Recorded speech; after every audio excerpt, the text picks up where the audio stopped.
Mayor चुनाव अब कब होगा यह अभी स्पष्ट नहीं है। हालांकि दोनों ही दल भाजपा और आम आदमी पार्टी अपनी अपनी तैयारियों को और पुख्ता करने में जुटी हुई है।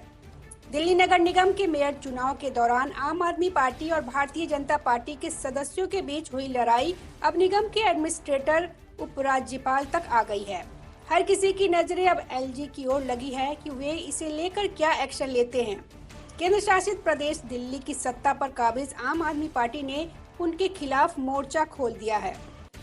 आम आदमी पार्टी ने एलजी बीके सक्सेना पर फ्रॉड करने का आरोप लगाया है।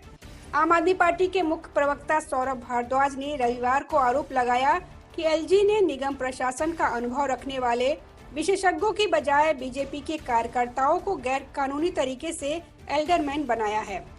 उन्होंने कहा कि संविधान का आर्टिकल 243 आर कहता है कि एल्डरमैन वे लोग होंगे जिन्हें निगम प्रशासन का खास अनुभव होगा, विशेषज्ञ होंगे। वहीं दिल्ली नगर निगम के मेयर चुनाव को लेकर आम आदमी पार्टी के मुखिया और दिल्ली के सीएम अरविंद केजरीवाल और उपराज्यपाल विनय कुमार सक्सेना के बीच लेटर वॉर शुरू हो गया है। दिल्ली के सीएम अरविंद केजरीवाल ने एलजी बीके सक्सेना को एक पत्र लिखा, जिसमें उन्होंने उपराज्यपाल से दिल्ली नगर निगम अधिनियम में इस्तेमाल किए गए एलजी प्रशासक शब्द पर स्पष्टीकरण मांगा और कहा कि अगर एडमिनिस्ट्रेटर का मतलब गवर्नर होगा तो फिर दिल्ली की चुनी हुई सरकार व्यर्थ साबित होगी। ऐसे होगा मेयर और डिप्टी मेयर का चुनाव। इसमें सबसे पहले दिल्ली मेयर के चुनाव के लिए पीठासीन अधिकारी की नियुक्ति की जाएगी। इसके बाद सदन की अगली बैठक होगी। इस बैठक में सभी पार्षदों को शपथ दिलाई जाएगी, जिसके बाद मेयर और डिप्टी मेयर के चुनाव की प्रक्रिया को पूरा किया जाएगा। हालांकि अभी यह नहीं तय हो पाया है कि सदन की अगली बैठक कब होगी। इसे लेकर अधिकारियों ने बताया कि पीठासीन अधिकारी की नियुक्ति प्रक्रिया में काफी समय लगेगा। नियुक्ति के बाद ही अगली बैठक हो पाएगी। इस चुनाव में दिल्ली नगर निगम के चुने हुए कुल 250 पार्षद वोट कर सकेंगे।